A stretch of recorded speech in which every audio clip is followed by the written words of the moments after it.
বিরোধী শিবিরে বড়সড় ভাঙন, শতাধিক কর্মী সমর্থকেরা বিরোধী শিবির ছেড়ে যোগদান করল তৃণমূলে। ২৬-এর নির্বাচনের আগে ইতিমধ্যেই নিজেদের ঘর গুছিয়ে নিচ্ছে সবুজ শিবির। বিরোধী শিবির একের পর এক ভাঙন ধরাচ্ছে ঘাসফুল বাহিনী।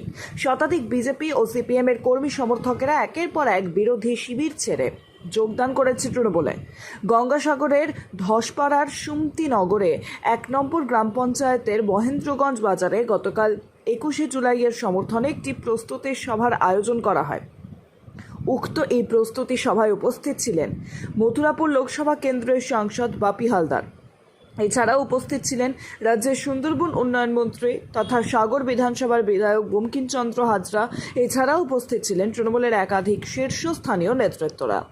২১শে জুলাইয়ের কথা মাথায় রেখে প্রস্তুতি সভা করা হয়। প্রস্তুতি সভা শেষে সাগর বিধানসভার মোট শতাধিক বিজেপি ও সিপিএম এর কর্মীরা তারা তৃণমূলে যোগদান করে। বিরোধী দলের কর্মী সমর্থকেরা দলীয় পতাকা হাতে তুলে দিয়ে তৃণমূলে যোগদান করান মথুরাপুর লোকসভা কেন্দ্রের সাংসদ বাপি হালদার। এ বিষয়ে মথুরাপুর লোকসভা কেন্দ্রের সাংসদ বাপি হালদার তিনি বলেন, বিরোধীরা তাদের নিজেদের ভুল বুঝতে পেরেছে। এলাকায় উন্নয়ন করার জন্য এবং মাটি মানুষের সরকারের হাত শক্ত করার জন্য তারা তৃণমূলে যোগদান করেছে।